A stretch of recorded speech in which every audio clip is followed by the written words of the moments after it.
Ladies and gentlemen, kicking off the first stop on his world tour, our new president and prophet, Russell M. Nelson! You say you want some revelation, well, here you go. It's gonna blow your freaking mind. Greetings, brothers and sisters. Welcome to the weekly Mormon News Roundup, where Dives and Al ruminate on the great and spacious beehive. This week is August 7th, 2022. We're back for episode 19, and we have a special guest joining us this week. Jon Ogden from upliftkids.org is going to join us. We're going to get to know him, and he's going to also talk to us about the news.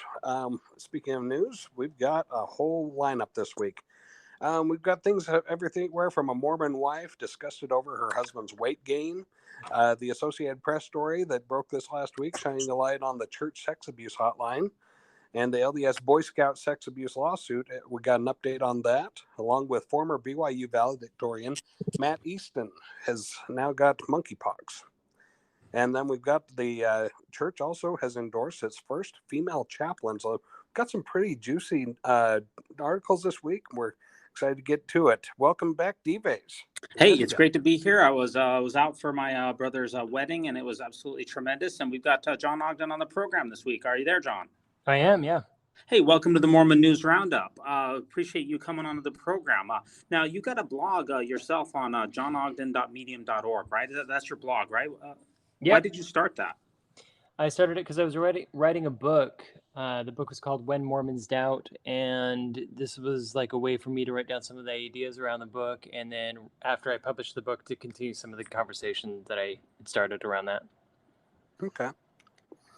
So what kind of content do you put on your blog then? Is this about like topical things that people are... Yeah, it's mainly about Mormonism and sometimes Mormon-related politics occasionally, but mainly about Mormonism and religion in general.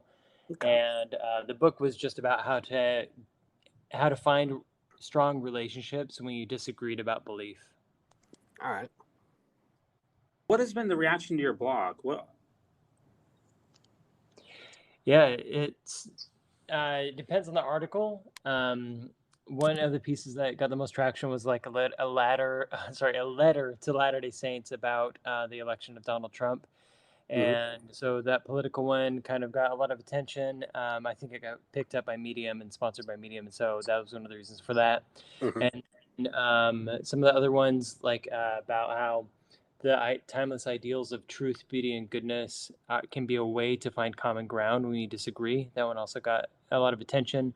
For the most part, it's been really supportive. Occasionally, I get detractors, is to be expected. But for the most part, it's been great. Okay. So what would you say is your intended goal or purpose with this blog?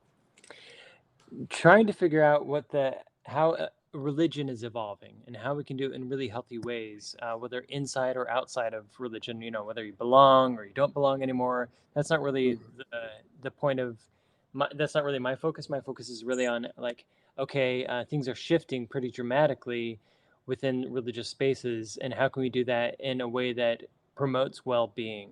That's the question I'm most interested in. Interesting. I like that. Yeah, and you're probably best known for your website, upliftkids.org. What is that? It's a project that I've been doing with some friends, and what we've done is create a curriculum for kids. And so we have school counselors, one of the people on the team, a therapist in training, somebody who's skilled in business. I do content creation and curriculum design. And the four of us got together. We met at a mindfulness retreat that lasted 9 months. And over the course of the 9 months, we started talking about, we really liked what we were hearing, but we wanted to produce something that could reach kids. And so that's where Uplift Kids came about. It's a curriculum that teaches timeless principles like kindness, compassion, gratitude, as well as wisdom practices like mindfulness. Okay. And how would you say that's being received?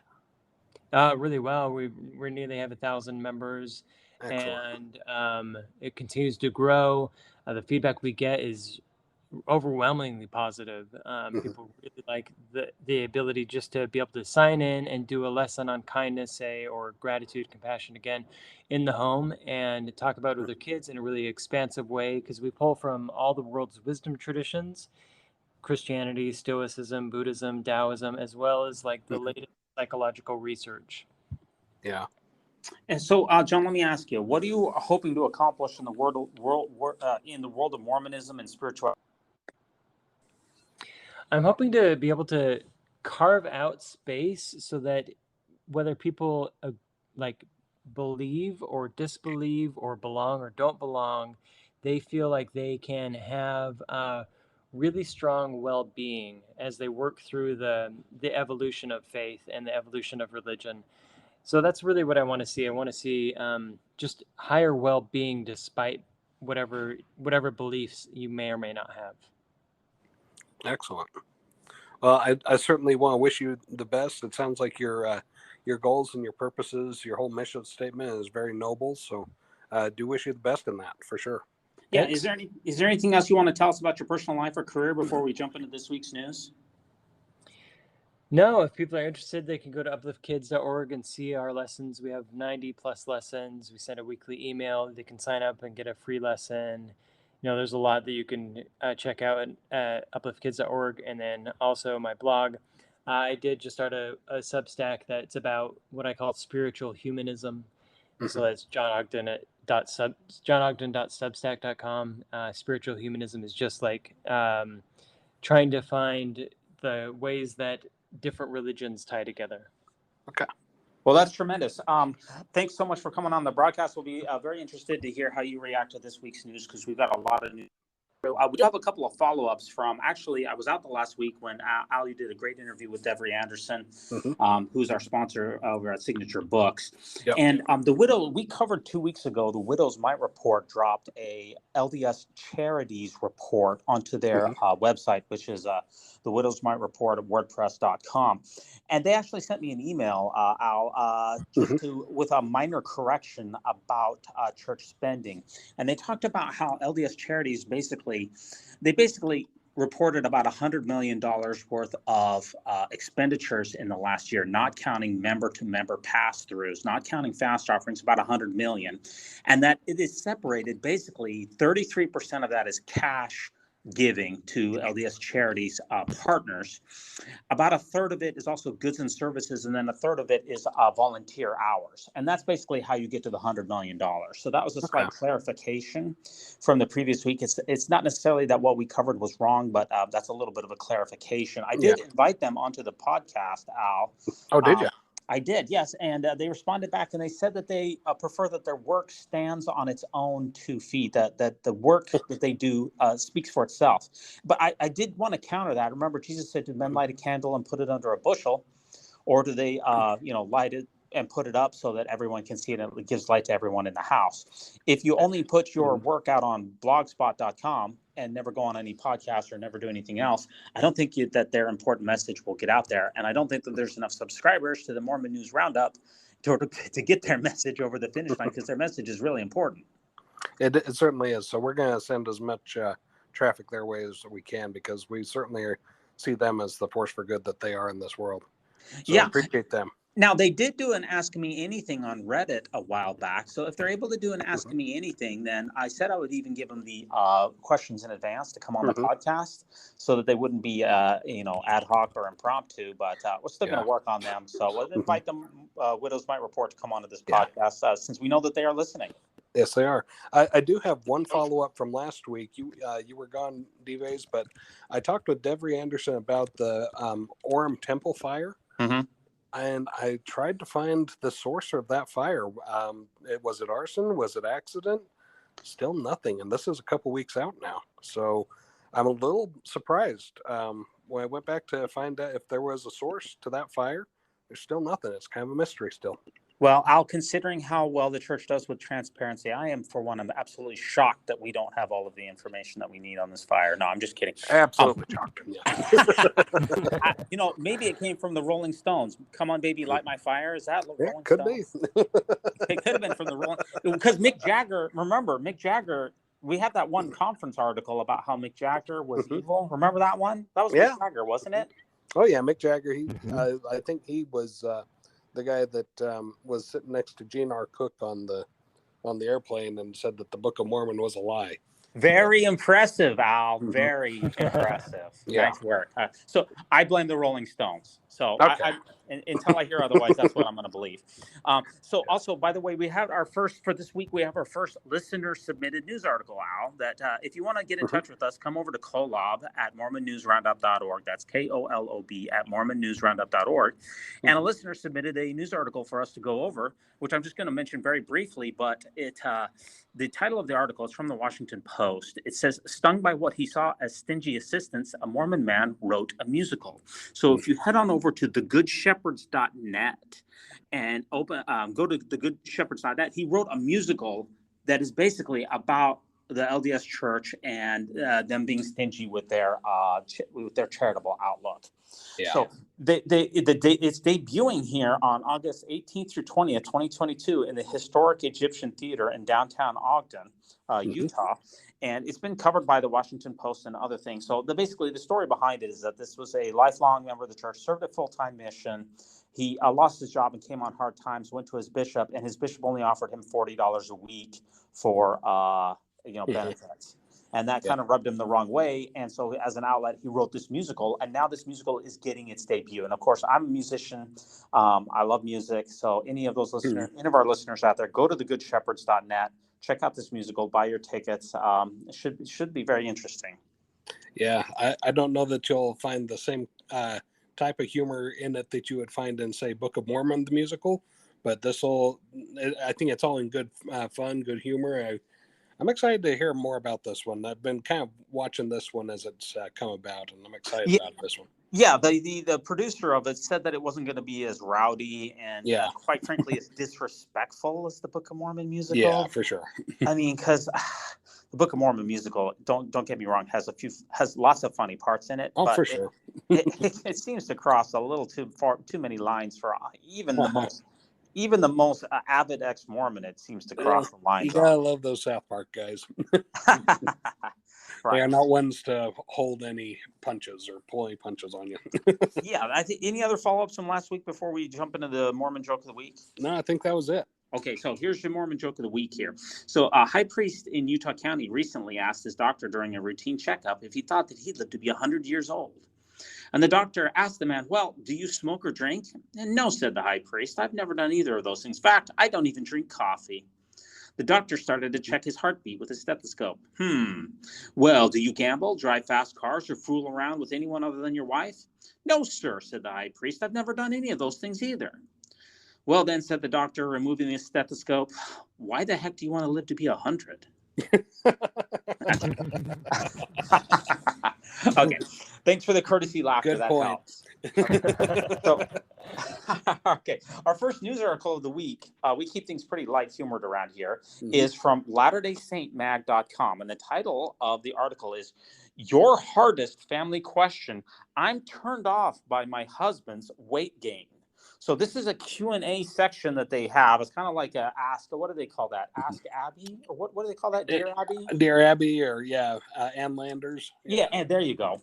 Ann Landers, Dear Abby. So she writes in and said, "My husband and I have been married for over 40 years. So she's got a picture of the husband on the couch. He's got 3 Big Macs with him. He's got the remote control in his hand. Maybe he's gained a few pounds here."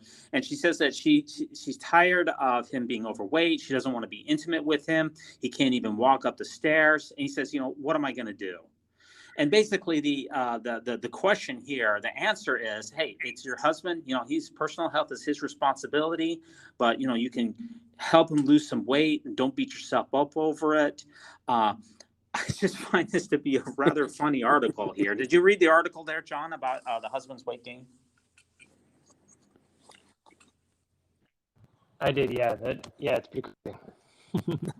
Yeah, so I mean, here at the Mormon News Roundup, we only cover the hardest hitting and vitally important news stories, first of all. And let's just be honest. Obesity, that's the second leading cause of death in the United States. That's no laughing matter, right? Sure. No, absolutely not. And I don't think we're in episode 19. I don't think I've ever said this before, Al. I've never said this on this podcast, but I think I speak for all of my co-hosts that our thoughts and prayers are definitely with this husband. Well, I know mine are because I'm a fat kid myself. Yeah, I've got some weight. I definitely. Hey, I've got some weight to lose myself. So, first of all, I'm calling on all of our listeners to put this man's name on your local temple prayer roll. Well, That's really decent of you. well, wait a minute, Al. We don't have his name. Then he's We don't. unnamed. He's in the anonymous. article. So, how about Latter-day Saint Fat Dad? Is that disrespect? Well, I like that. Let's go into the temple prayer rolls and we'll put Latter-day Saint Fat Dad on there. okay, there could be a lot of them on. I just have a small suspicion that he might not be the only one on there. No, we want a blanket cover all of them. Okay, so I mean, this is hitting for me, Al. Like you said, this is hitting way too close to home, and it's not below the belt. But let me tell you, it is right around that belt area. And I always wonder with Latter-day Saint Mag guys, this is your hardest gospel question. This is in their hardest question section. Now, why is it? I've been following the Latter-day Saint Mag's hardest question section for a while. I know this is not an official publication of the church. Let's just make sure that is very clear. This is not an official publication of the Church of Jesus Christ of Latter-day Saints. Sure. But for some reason, guys, my hardest gospel questions never seem to appear in the Latter-day Saint Mag hardest questions section. I can't figure out why. Are you sending it from collab at mormonnewsroundup.org? Maybe it's the wrong email. Maybe we're getting address. blocked because of the email that's coming from. Yeah, that's a good point. Maybe. Well, hey, if an email is coming to you from collab, shouldn't that bring it up to a high priority list? One would think. I mean, it's hard to come from a better source than collab, I would imagine. I answer every email that comes straight from collab. You better believe it. Honestly, I do ask you the question, does Latter-day Saint Mags, are they trolling us? Or are they serious? Because these questions are so... Am I just disconnected? They're pretty weak for being hard-hitting questions. These are not the hardest gospel questions I've ever heard of, and they're never the hardest gospel questions. I want to know, are they trolling us, or is this a serious situation? Are they just trying to get likes, or are they serious about all of this? What is this? The LDS equivalent of Cosmopolitan? Yes, that's exactly what it is. Because that's what it seems like. I mean, the last couple of times that we've talked about LDS Mag and this, their hardest questions, that's what it's been, is pretty vain and superficial things. Yeah, it's kind of like those polls on the front of Cosmo. Yeah, exactly. 10 ways to seduce your man, or whatever it is. I obviously I need to get more into those news. But John, we have a poll that goes along with every one of our episodes, and it's available on Anchor, and we're going to ask you to take our poll that goes along with this. Available on Anchor only. So if you scroll all the way to the bottom, by the way, regarding this, we're going to read these questions to you with the answers, and we want you to answer, to be the first listener to answer this poll according to the suggested comments. So here is the question, and I will read you the responses. So here's the question. Regarding this week's Latter-day Saint magazine article about an LDS woman's husband's unsightly weight gain, what is the most Christ-like response? Al? Is it 1, follow the prophet? Brigham Young had 56 wives and literally never gave a second thought to his figure. Yeah, I don't think that he did. I'm pretty sure he didn't. No, in fact, he didn't even have children with all of his wives. He definitely had a pecking list if some of his wives thought he was attractive or not. So, hey, if it's good enough for Brigham Young, it's good enough for the rest of us, right? That's right. Totally. Okay. Or is it number 2? Number 2, buy him a treadmill. Great priesthood power should not mean great priesthood waistlines. Yeah. I mean, there's a lot of truth to be said to that. The cold hard truth is important. Mm-hmm. Or is it number 3? Let it slide. The word of wisdom is very strict on coffee, but completely silent on scarfing down Little Debbie's snack cakes. Yeah, it is. It's, coffee, that's a big deal. Little Debbie snack cakes, no big deal. That's right. Complete silence in DNC 89 there. That is correct. Number 4, your husband needs to repent. It's all fun and games until your jeans don't fit. Hashtag chicken tender mercies. Yeah, hashtag. Now, this is what we need to get trending here, guys. Hashtag chicken tender mercies. Because first of all, what are tender mercies? Tender mercies. I love chicken tender mercies. Yes. So tender mercies is when God is helping you out, right? That's what what tender mercies is all about, right? Yeah. So we need help with weight. So chicken tenders. Obviously, he's had one too many chicken tenders. That's so right. If you combine those together, logically speaking, hashtag chicken tender mercies, That's what we need to get trending this week, guys. All right. Or, So good. We'll get or on number it. 5. Number 5. No big deal. Pun. I mean, have you seen pictures of Orson Hyde? John, have you? I haven't seen. I've seen his face. Well, Let me but look believe him me, up. just leave it. Just don't Google it. Okay, Don't just leave Google it at that. That's Okay. do not scroll down. He's Okay. rather jolly. Yeah, just leave it there. In All fact, also Willard Richards, do not Google either Yep. one of these guys. Uh-huh. Okay, just the face is all you need. That's all you need. Okay, so I mean, yeah, pictures of Orson Hyde. Yeah, this guy in the picture on the Latter-day Saint mag, he makes Orson Hyde. He's a 10 compared to Orson Hyde. So, okay, what about number 6? Number 6, put your husband's name on the temple prayer roll. If that fails, send it to the Strengthening Church Members Committee. Right. I mean, they're supposed to strengthen the members. That's what I read in an article somewhere. I don't know where I read that, but if it is Strengthening Members Committee, I'm sure that they would want to strengthen him, right, Al? That's exactly what I would think. Yeah, that's the name of the committee. Yeah. Or is it number 7? Number 7, daughter, hearken unto thy husband as he hearkens unto the fast food drive-through speaker. Hashtag celestial size me. Yeah, I've heard of supersize me. That gets you. I think supersize would be like terrestrial kingdom. Yeah. But exactly. celestial size me, now we're talking. Yeah, now you're getting a bucket of soda with your fries. Yeah. Okay, so John, which one of these? I know this may not represent your perfect views, but it's an imperfect podcast, John. So which one of these? Which one of these best represents how you feel? What the most Christ-like response is to this the most difficult gospel questions? I gotta say, I do like the invention of chicken tender mercies. That's pretty good. Nice. Nice. So I'll go with 4. That's Okay. 2 votes for number 4. We're gonna get that to trend. Nice.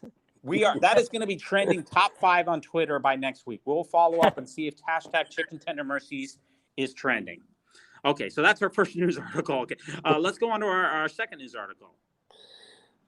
Sure. So this one's from Twitter, and so President Russell Nelson tweeted. He had a tweet that said, "I plead with you to take charge of your testimony of Jesus Christ, work for it, own it, care for it, nurture it so that it will grow, then watch for miracles to happen in your life." And got a lot of likes, but there was also some vitriol in response to this. I don't really see exactly what specifically would have caused the vitriol. I mean, my sense is on Twitter, if something goes big for any reason, then it gets a lot of backlash. And so it seems like this one could have potentially just gotten a lot of likes and then got more reach than usual. And because of that, simply a lot of people responded to it negatively. Because from what I can read in the responses, it doesn't seem like people who are responding negatively are necessarily talking about the content of this tweet. They're more just trying to dunk on the church. And so that's my read of it. I don't know if either of you have a different read. Yeah, I mean, this advice, I don't see anything whatsoever that anyone honestly could take any umbrage whatsoever, even the most anti-Mormon, foaming at the mouth anti-Mormon. I don't think you can take much issue with this. Follow Jesus and miracles will basically follow Jesus and good things. This is the sum up of the tweet. Follow Jesus and good things will happen. You cannot find a more innocuous tweet than that, I don't think. Mm-hmm. But you look at these comments.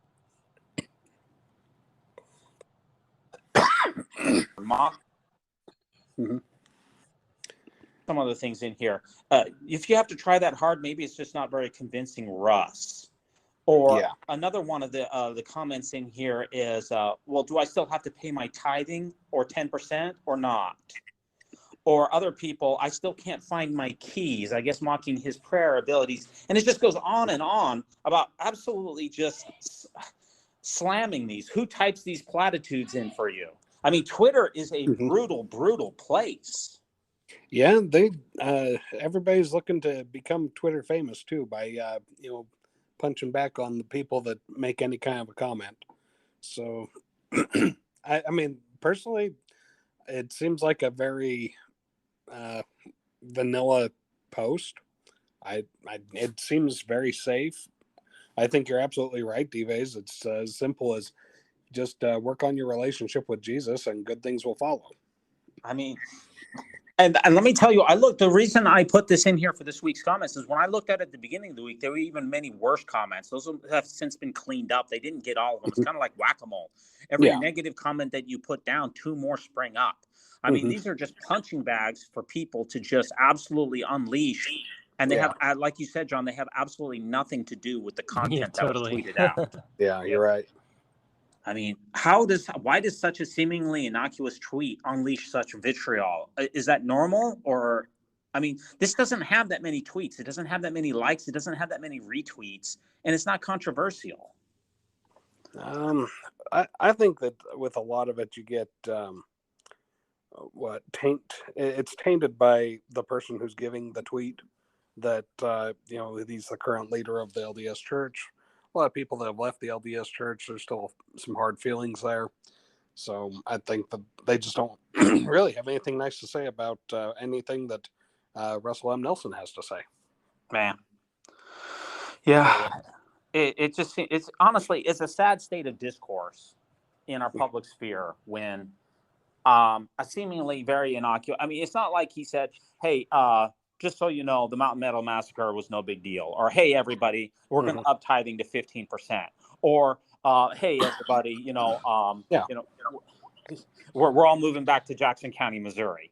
This is about as safe as a comment as you can give. And to see the level of backlash, to me, really, I mean, it takes me back. It's just, it's amazing. It's disproportionate. You're right.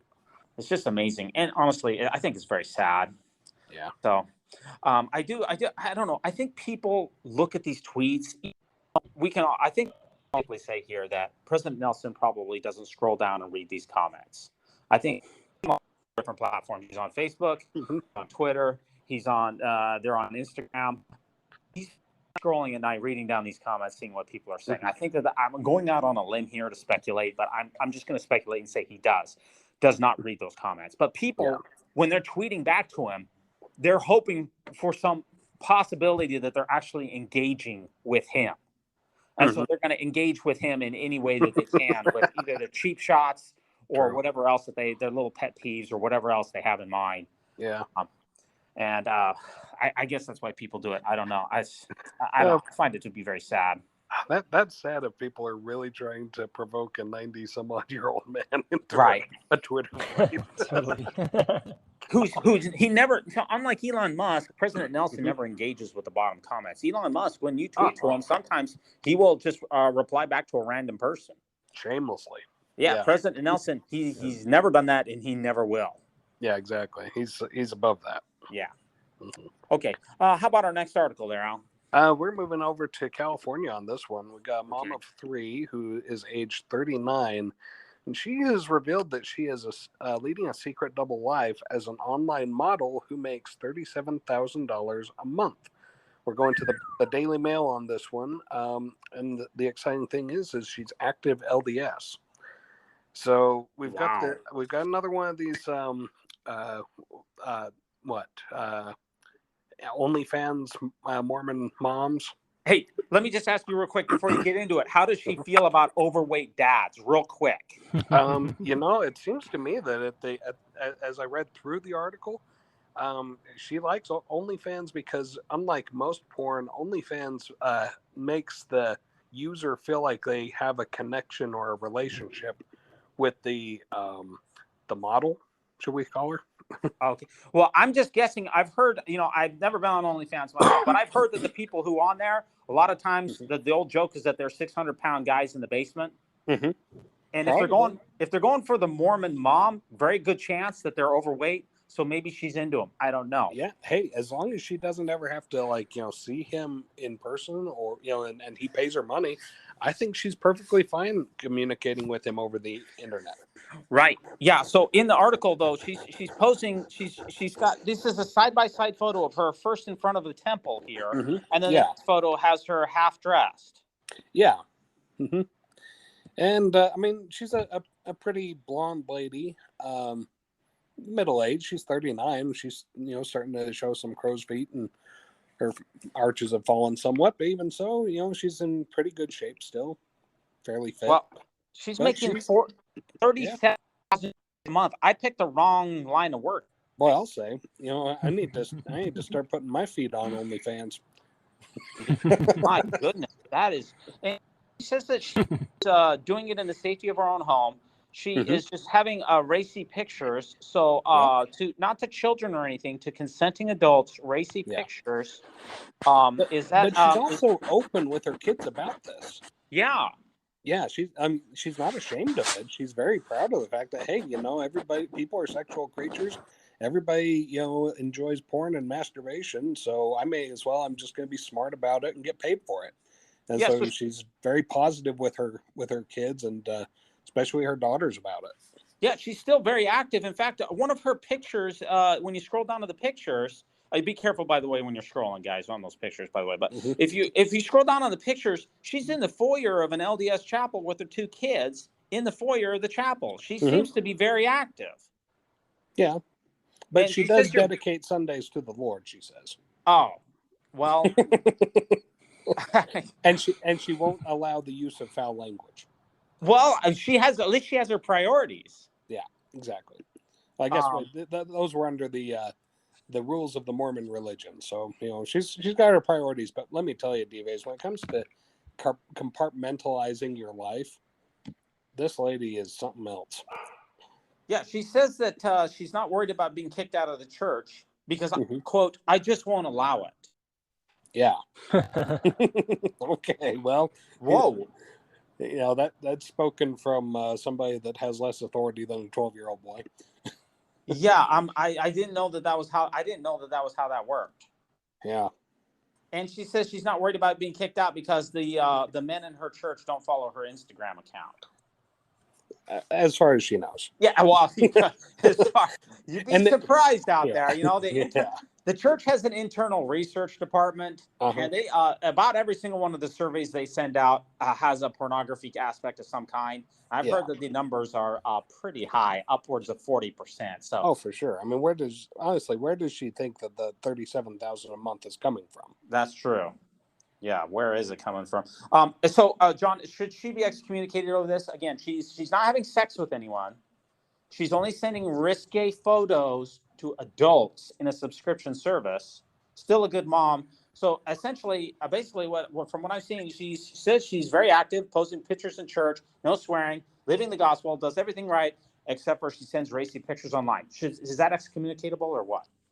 I don't know if I personally believe in excommunication, period. But I mean, I think I gotta say that she's smart with PR moves. I think this is a good PR move to have the paradox. It's like how can these two things exist simultaneously? Yeah.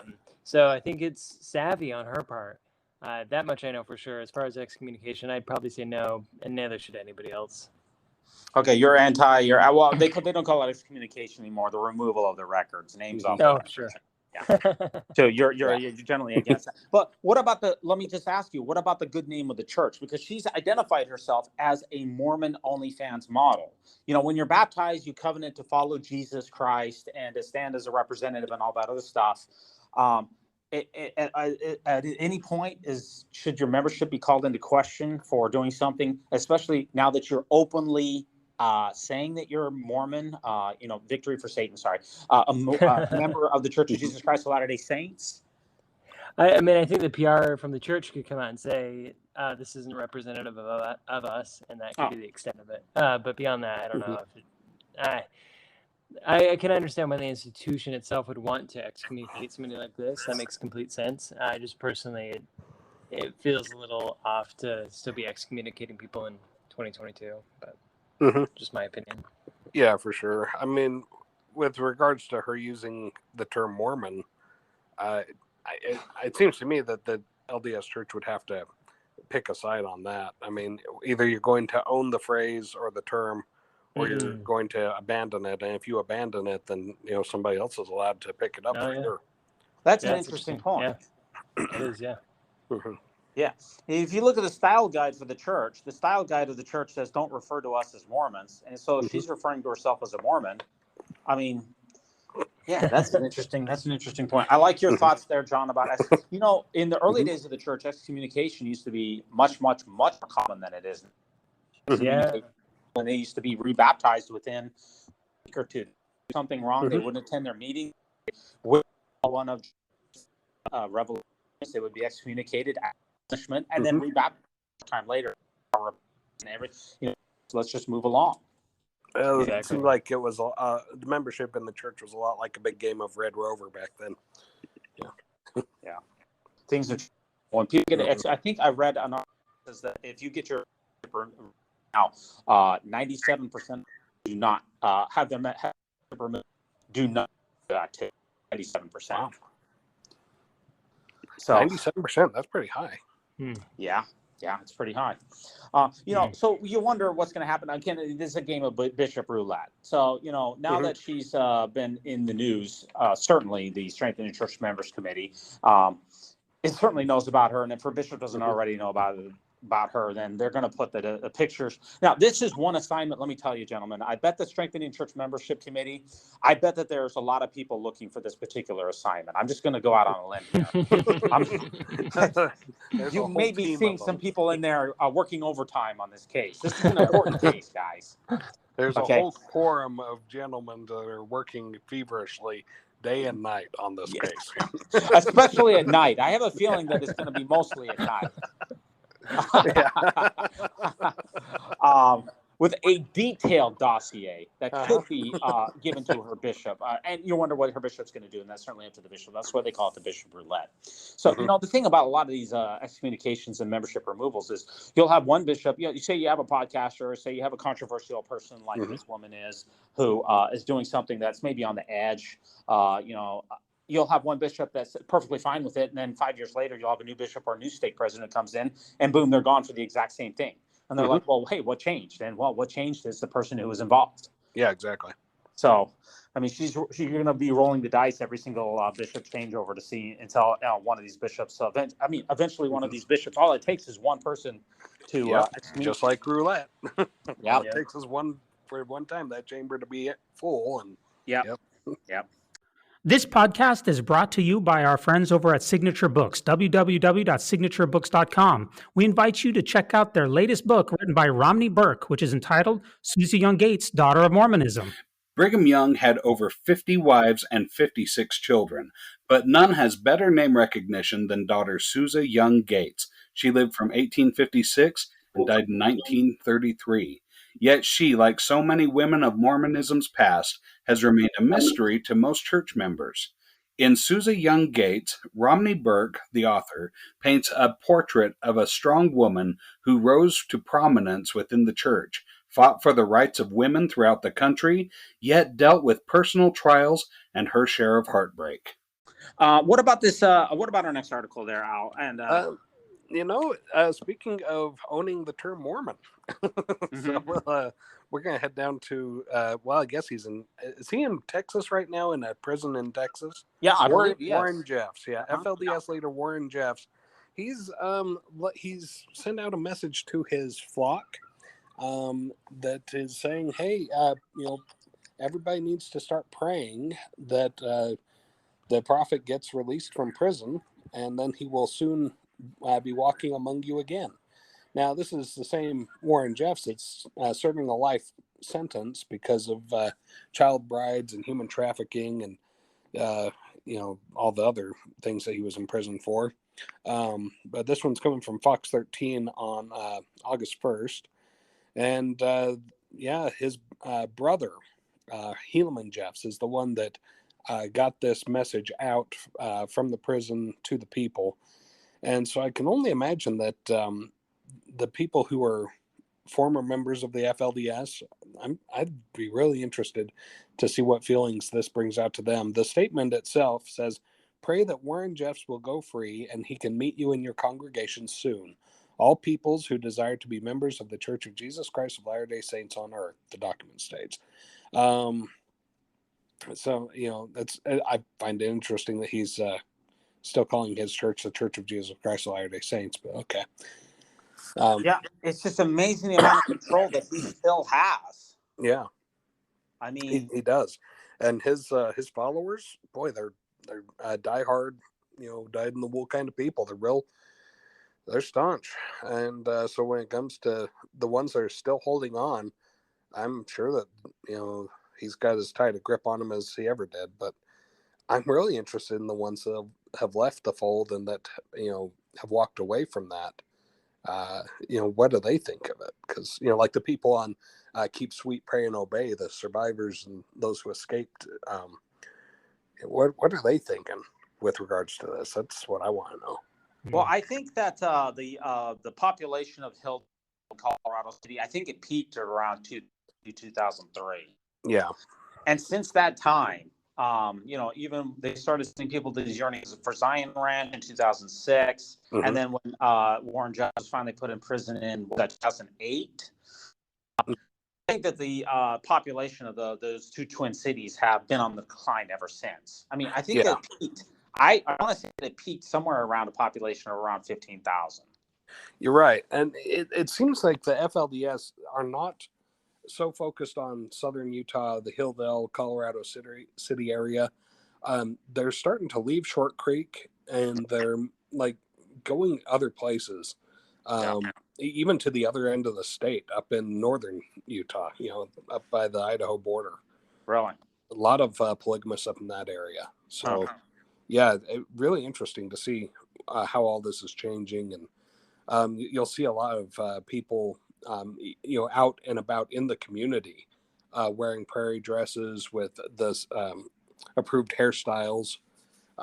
So it's kind of surprising where you see more and more of the polygamists open and out in the community. Yeah, I mean, well, the federal and the state governments have been pressuring that community for years. Political and legal pressures from the federal government, Utah, Arizona, Texas, litigation from former ex-LDS members. The breaking up of the United. I always forget the name.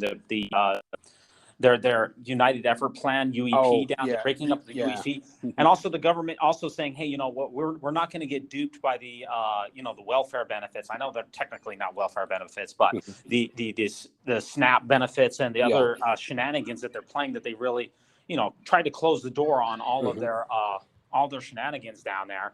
Milking, as they say, what did they call it? Bleeding the beast. That's their favorite term. All of that, plus Warren Jeffs being in jail, you're just, and it's 2021. People have cell phones. People have access to the outside world now, and they can see what they're missing in ways that they couldn't earlier.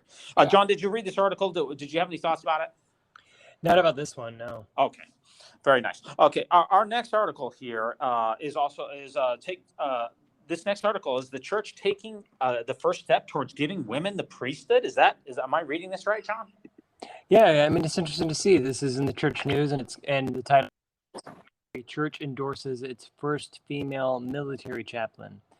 And so this woman named Jenna Carson, she was a return missionary and a Harvard Divinity School alum. She's been made a chaplain by the LDS Church, and so it is an interesting first, I would say, because she talks about how and she wasn't sure what she was going to do after she got an English degree, and somebody asked her, like, have you thought about Harvard Divinity School? And she felt like she was called to go there, and so she ended up going. And since that time, she didn't know exactly what to do after she finished, but she was eventually endorsed as a military chaplain. And so it does open some interesting avenues. I mean, I know that there are a lot of things that a lot of people wanting more roles for women, understandably, and so this one opens that up. Al, do you think that this is a first step towards giving women more responsibility, maybe even the priesthood? It certainly opens a door there, and I think that you probably understand as well as anybody, Dives, I mean, with your military status, what role a chaplain takes, because from my understanding, the chaplain is the one that organizes the meetings, presides over them, and directs them, and handles a lot of things like, for instance, an LDS chaplain would be responsible for running sacrament meeting for the LDS troops, right? Yeah. So if she's a chaplain, then she'd have to there's got to be at least some sort of give there, somewhat, into saying, well, she's authorized to organize the meeting or run the meeting or set it up in some way. I mean, maybe she has maybe under her direction, the priesthood holders actually handle the sacrament, or whatever priesthood responsibilities the meeting may have. But it seems like it opens a door. Yeah. It opens it a crack. And you're right. The problem here is that she can't preside over the meetings. Yeah. So if you were in a far-flung destination and a service member wanted to get baptized, she wouldn't be able to perform it. If he wanted to get the sacrament, or if you were in a faraway place where there was only women church members, they wouldn't be able to have the sacrament. So that's one of the issues. Now, she is set apart by a member of the 70. I mean, and setting apart from a general authority for a calling, there's only a few women in the church that are set apart for their callings by general authorities. Yeah. It's not a big list of people, No. So a couple of other things. It's interesting that chaplains, they receive more, they have more credentials, they have more requirements, military chaplains, than members, than stake presidents, than area authority 70s, than apostles. You have to have divinity degrees. You have to have a master's in counseling.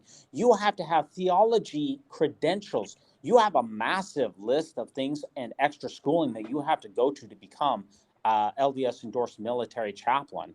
And it's really quite significant. The bar is very, very high for these chaplains. I mean, they send only the best can make it through the military chaplain school. You have to be a member of the military, make it through boot camp, make it through chaplain camp. Then you have to get divinity degrees. Then you have to have counseling degrees. You have to have basically, almost a PhD level of education. I mean, it is just tremendous what you have to go through to be able to jump through the hoops to get this. You have to have interviews with general authorities. She was denied. I read in the article, she was denied becoming a chaplain earlier because she was divorced.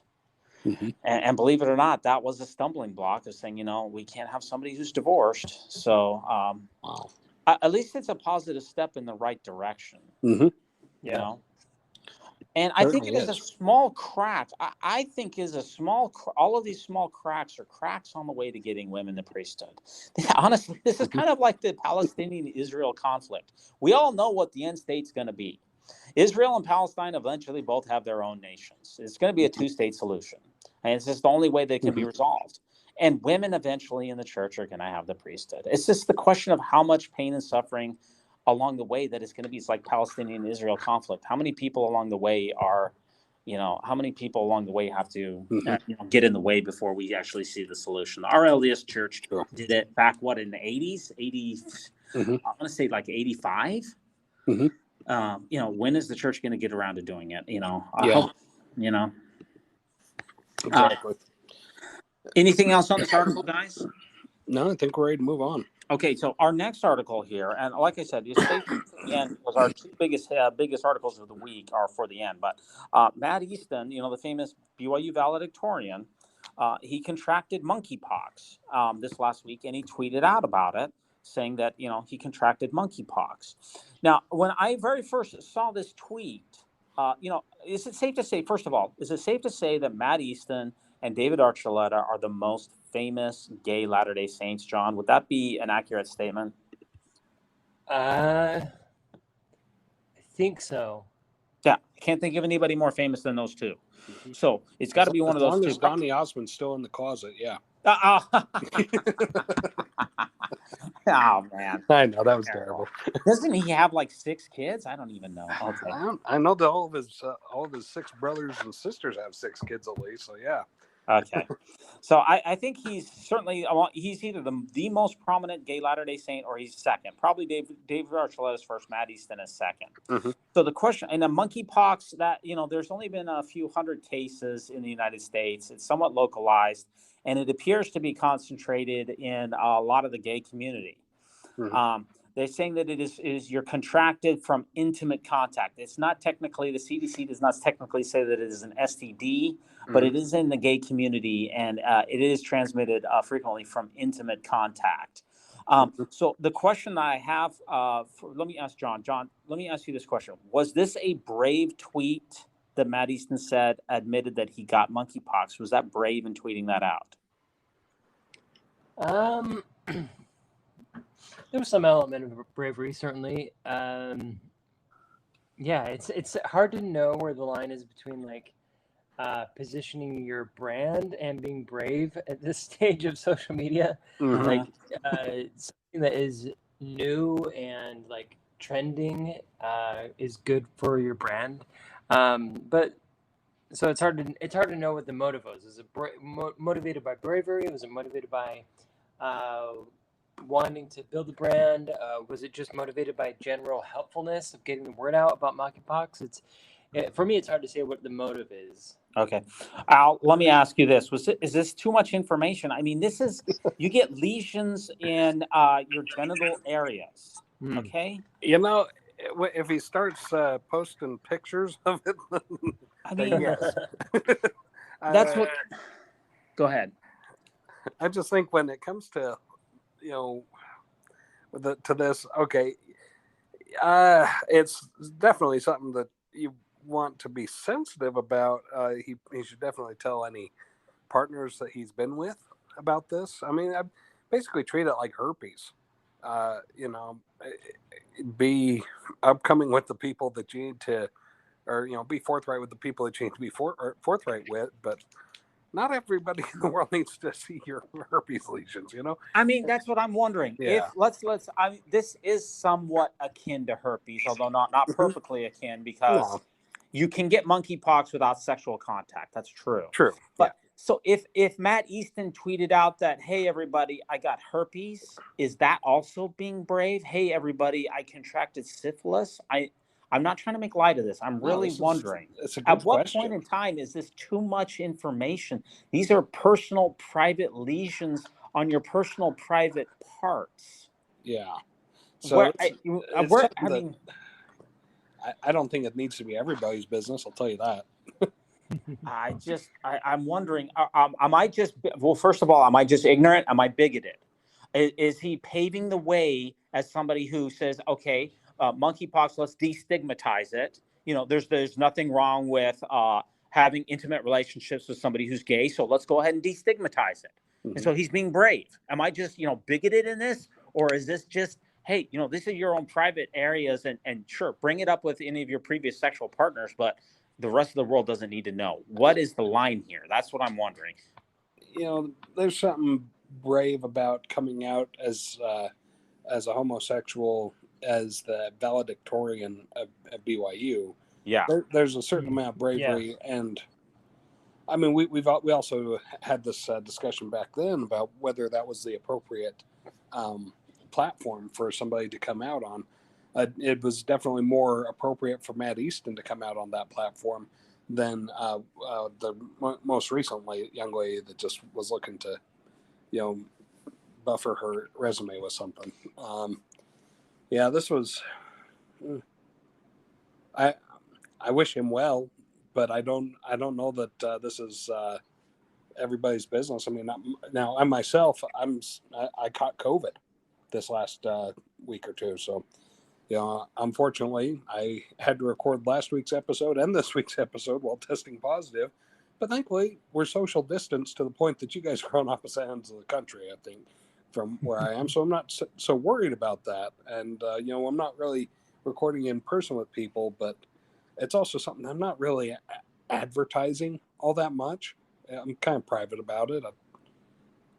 So anyway, to our listener out there, that here's me coughing in the background from time to time. That's what's going on. Well, we're glad that you're feeling better, and obviously everybody has a different level of what they feel they need to share. Yeah, exactly. And one thing about this is that Matt Easton knows as a prominent gay Latter-day Saint, as one of the very few, that as soon as he tweets out that he's got monkeypox, that what's going to happen to him? What are the sharks on Twitter and social media going to do to him? I think they're going to rip him to shreds. Yeah, they are. In fact, somebody tweeted out to him the proclamation of the family. They said, with his screenshot of him saying we had monkeypox, they tweeted back to him, we warn that individuals who violate covenants of chastity will one day stand accountable before God. Wow. Further, we weren't warned that the disintegration of the family will bring upon individuals, communities, and nations the calamities foretold by ancient and modern prophets. End quote. Yeah. So we're back to the old argument of God created AIDS to eradicate the homosexual community, because that's really what I see this as akin to being. This is kind of like AIDS was in the 90s. Pretty much. Monkeypox is the modern equivalent today. And Matt Easton knew that going in. He knows. I mean, he's already dealt with all of this stuff many times before. So in some ways, that is very brave. Sure. He's trying to destigmatize it. He's trying to say, there's nothing wrong with my life. There's nothing wrong with being gay. There's nothing wrong with anything that I'm doing. So just love me for who I am. And I'm going to shine a light on this. And there's no reason to have a big stigma associated with it. So in that way, it's very brave. But in another way, it's just too much information. And I can't make up my mind which one is which. So to our listeners out there, hey, we're on Twitter. We're on Facebook. Twitter, we're at @NewsMormon. And on Facebook, we're at, come find us on Facebook, / Mormon News Roundup. Let us know your thoughts about Matt Easton. And where do you stand on his monkeypox? Yeah. Okay. And that brings us to our last two big articles for the week. And they're kind of related, actually. I'll take the first one. The Boy Scouts ruling threatens the $250 million abuse deal with the Mormons. So the LDS Church, and this is coming from Bloomberg.com, and the LDS Church has gone to court as being a part of that whole lawsuit with the BSA.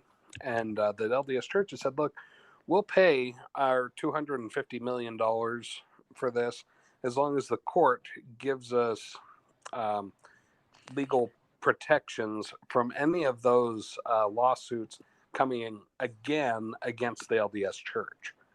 And so they're looking to just have a one-time $250 million of this is supposed to be, I think, a $2.7 billion payoff.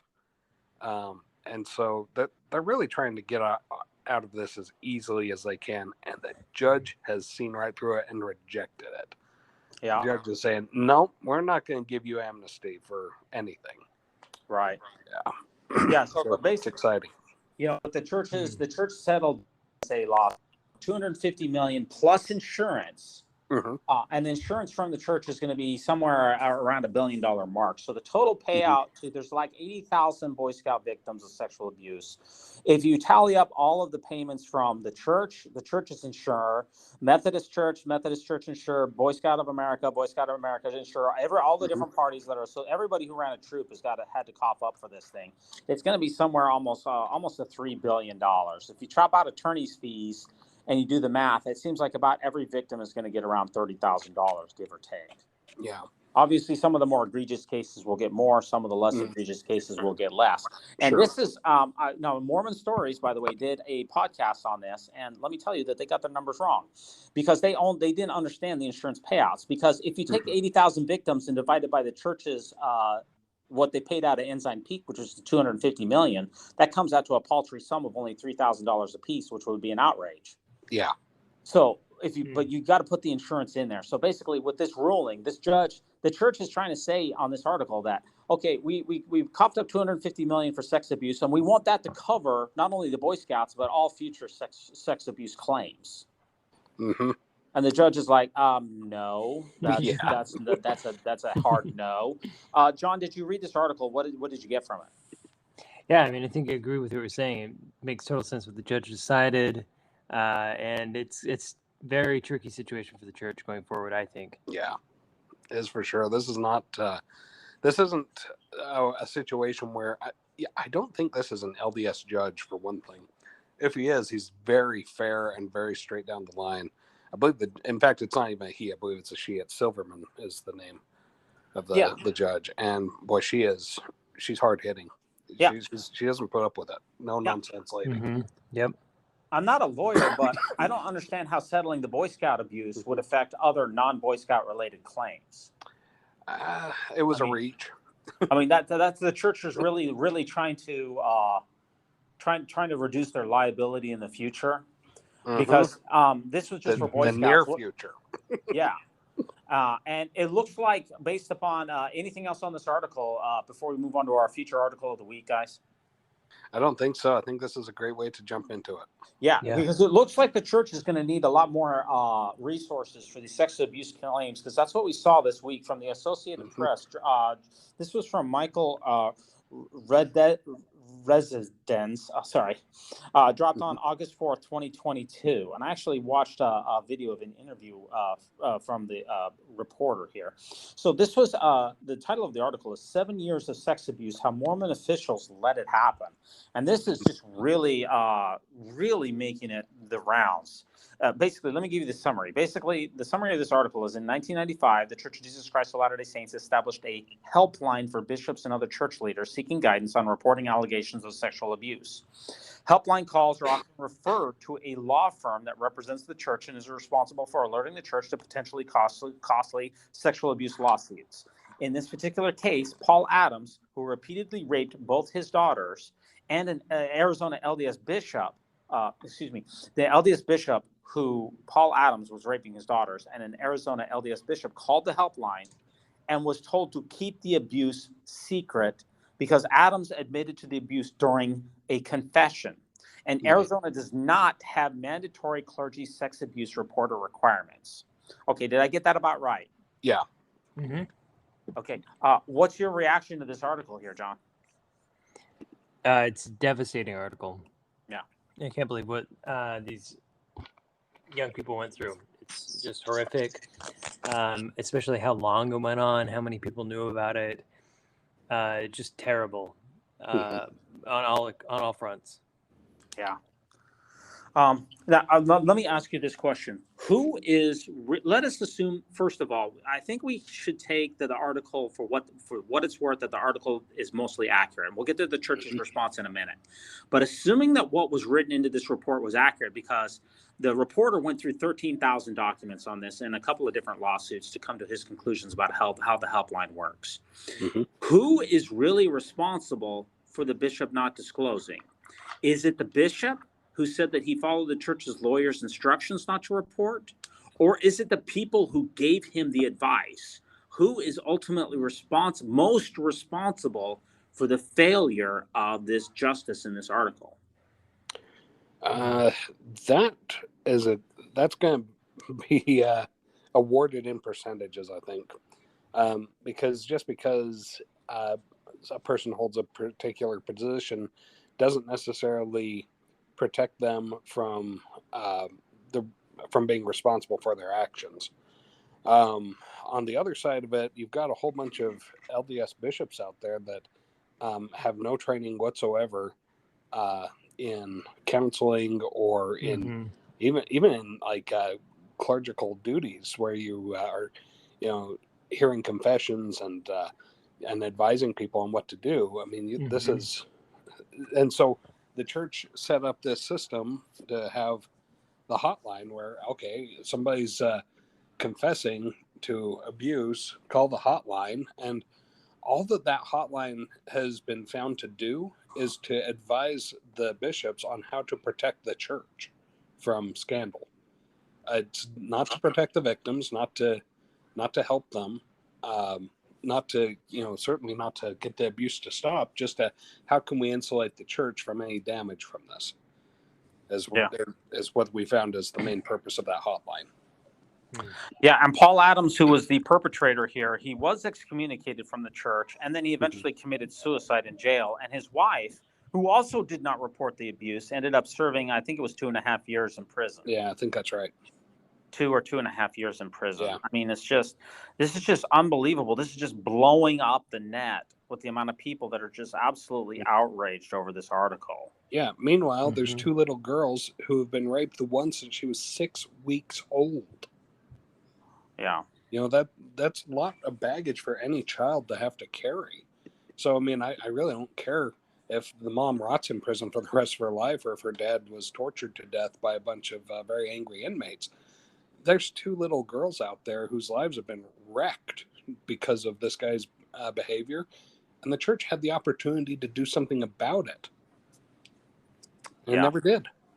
Yeah, and that's what this article brings to light, that confidentiality. There's a big issue out there with every state and even different countries have different reporting requirements for clergy, clergy-specific reporting requirements when someone comes to confess to you in your confession and says, I've done sexual abuse. Different states have different reporting requirements. Sometimes those are confidential and you don't have to report them. Other times you do. Yeah. And I really think that, obviously the bishop here could have reported this at any time.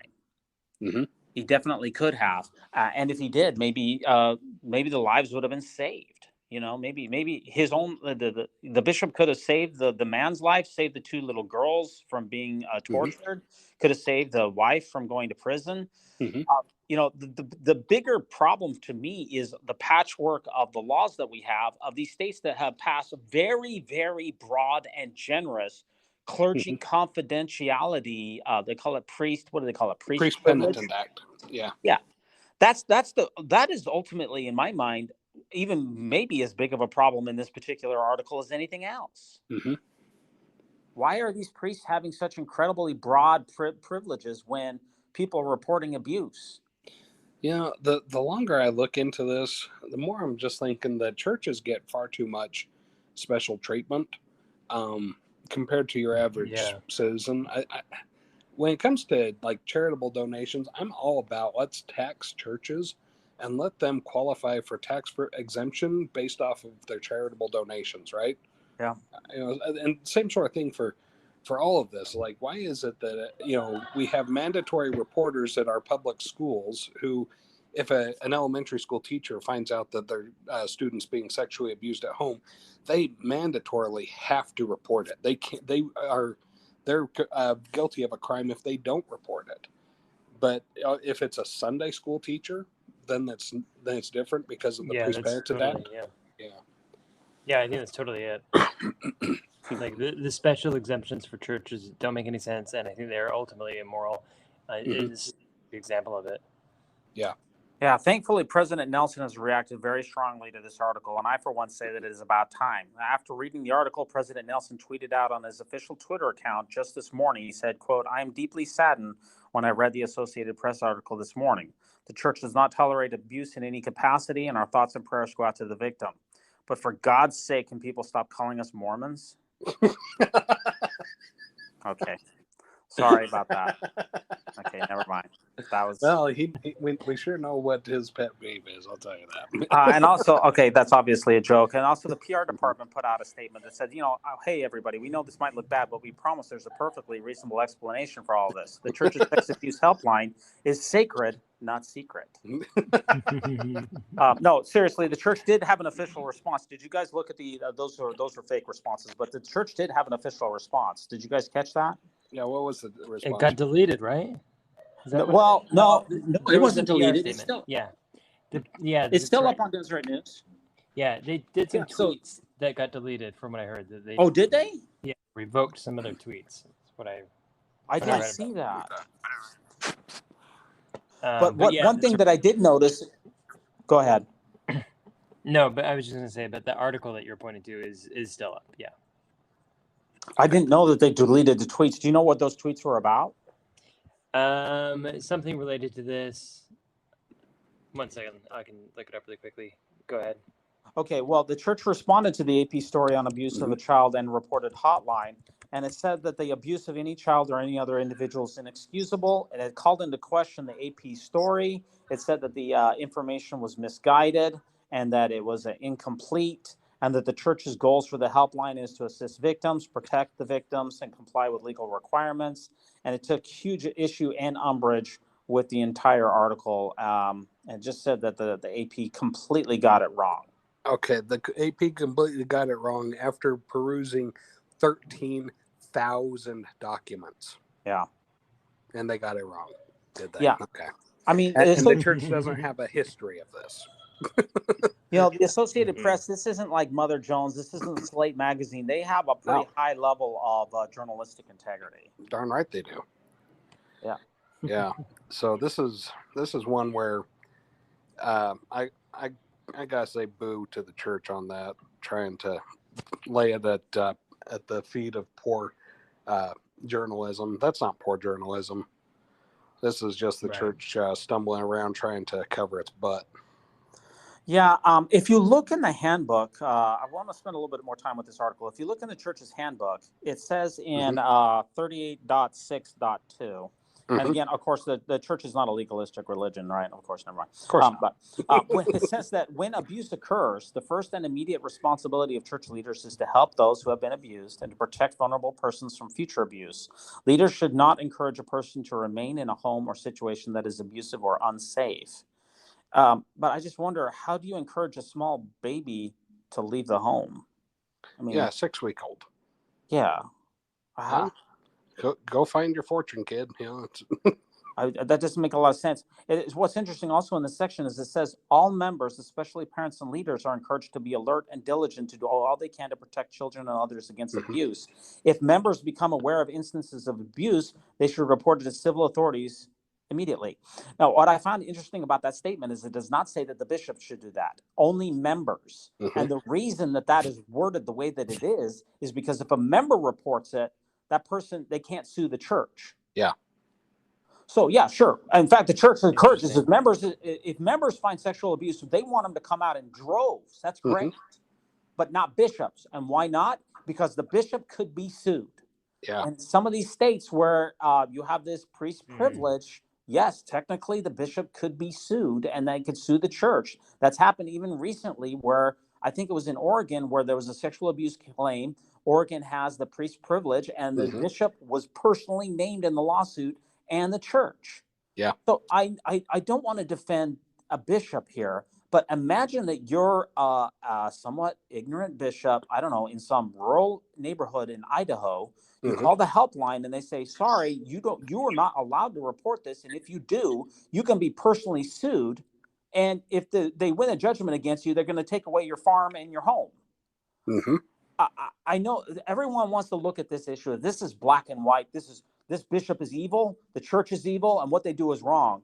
But what they don't understand is that there's a lot of laws involved when here. Yes. Could that bishop have been braved and exposed himself to a lawsuit? Sure. I guess that's what Jesus would do. And it's real easy for people on the outside to say, yeah, that bishop is an evil guy. But if I was that bishop and the church line told me that I would be sued and that they were supposed to have confidentiality, I don't know what I would do. But this isn't just a black and white issue that's going to be just... Yeah.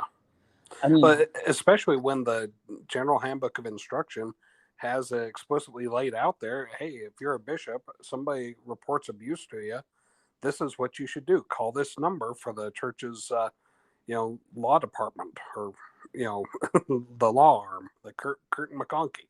Yeah. So, I mean, why is that bishop subject to lose his farm and his house and everything because he's doing what the church told him to do? It's just you do have what we have here is a very broken system for sure. And I'm glad that it's coming to light. I'm glad that they're going to have to address it. But I hope that the system that they put in place will be a lot better than what they have now, because what they have now just enables this kind of thing to happen. And well, that's what I'm wondering. Is this article actually going to change anything? Because if there's abuse that's in one of these non-reporter states in the future, is the church going to continue the same line of advice? What needs to change here is the laws that are at the state level, just like John said, that were immoral. That's where the real change needs to take place. Yeah. Absolutely. And somebody tweeted out, Jim Bennett, who's my favorite Mormon apologist, by the way. He said, covenanting, speaking of this article, he said, covenanting not to speak evil of the Lord's anointed is not covenanting to defend systematic failures that enable sexual abuse. If defending the church is more important to you than protecting innocent children, then you're doing it wrong. So you see, it's amazing on the articles this week. All of the ex-Mormons are just lined up. I mean, they are just firing. This is like shooting turkeys in a barrel for them. This is the easiest slam dunk. Oh, the church is horrible. The church is not true. The church is terrible. And on the other hand, you have all of the TBMs lining up on the other side saying, well, you have bad laws in the system and we need reformation. It's like where are we going to meet in the middle on this one? I don't know, but I just think we need to move forward with something, because the way it is just enabling that kind of thing to happen. Yeah. What I find interesting also is that KSL this week, they did not run the AP story. Okay. Surprise, surprise. Okay, wait a minute. You're KSL in Utah, and this is a huge bombshell all over the country, all over the world. The hottest news story of Mormons for the week, and you didn't run it. I wonder why. And then guess what? As soon as the church released its statement, guess what? Then all of a sudden it showed up. Now they ran the church's statement. Yeah. Of course, naturally. I was going to play news. I was going to play a clip here, but we didn't get a chance to because we got to start wrapping things up. But somebody in Mormon Stories talked about a sexual abuse claim that happened a couple of years ago, and they talked about how in the church, see, the bishop is really, there's only, I guess, 4 people in the congregation level that have keys of the priesthood. What is it? The elders quorum president, the bishop, the deacons quorum president, and the priest quorum president. Is that correct? I believe that is. Yeah, something like that. I believe that is right. So, I mean, what the bishop and the stake president have, they have keys. Keys are responsibilities. That's what a key is. It says, I am responsible for the members in my congregation, and I'm going to safeguard their welfare, especially the most vulnerable ones. Now, last time that I checked, the Kurt McConkie lawyers, they don't have any keys unless, I don't ever remember in General Conference having to sustain and raise my hand and say, I sustain the Kurt McConkie lawyers. Do you guys ever remember doing that? No, I don't even think that's in the official declarations at the end of the Doctrine and Covenants. That could be in the sealed portion of the Book of Mormon. Could be. That could be in there. Or maybe it could be in one of the facsimiles. I think it's facsimile 3 figure 16, Kurt McConkie lawyers. I've got to look that up. I'll do a follow-up for next week. But I don't ever remember sustaining those guys of having they're responsible for anything. They don't have keys. They're not responsible. The buck is supposed to stop with the people who have the keys. If the person who have the keys, then why does he have a key to begin with? What's the point of having keys if you're not going to take responsibility? Yeah. Okay. I mean, so this system is absolutely broken. It's horrific. It needs to be fixed. It needs to change. And what about that old hymn? Do what is right, let the consequence follow. Yeah. Okay. So I know that in some of these states that there's weird laws on the books. I get that. But like Gandhi said, unjust laws, they must be fought. And you can't just bury this stuff because there's bad laws. That's not a good enough answer for anyone. And it's not a good enough answer for me or any of these victims. You can't hide behind the bad laws at the state level and just say, sorry, it's the state level laws. That's not good enough. Yeah. So, I call on the church to fix the problem. And we need to do better by these victims. We can't see more stories like this coming up. It's an outrage. And, we're seeing, I saw a bunch of tweets out from people who said that Quit Mormon is going crazy this week from all of the resignations, that this was just stealth-breaker and that this is akin to the policy of exclusion in 2015. Like, this is really having an impact. Yeah. People like their kids, and not in that way. Yeah. So it's a tragedy.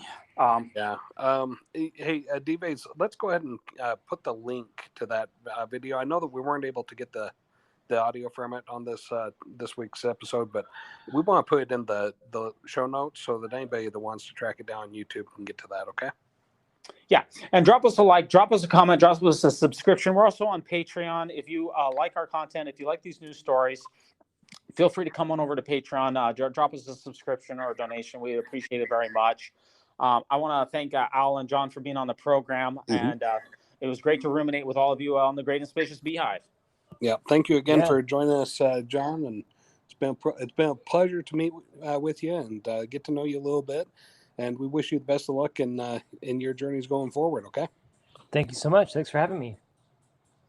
Absolutely. And we also want to send a good thanks out to our friend Weird Alma, who has been so generous to give us the rights to use his music for the intro and the outro. And thanks again to Signature Books for joining with us and sponsoring us in this little project that me and D-Vase have going on here. Thank you all very much. Hey everybody, it's D-Vase here. Thanks so much for listening to the Mormon News Roundup. If you haven't heard about Anchor by Spotify, it's the easiest way to make a podcast with everything you need all in one place. Allow me to explain. Anchor has the tools that allow you to record and edit your podcast right from your phone or computer. When hosting on Anchor, you can distribute your podcast on listening platforms like Spotify, Apple Podcasts, and more. It's everything that you need to make a podcast all in one place. And best of all, Anchor is totally free. So download the Anchor app or go to anchor.fm to get started. When it comes to nicknames of the church, such as LDS Church, the Mormon Church, to remove the Lord's name from the Lord's church is a major victory for Satan. Satan. Please allow me to introduce myself. I'm a being with no moral constraints. My number one goal is to hurt the Church of Jesus Christ of Latter-day Saints.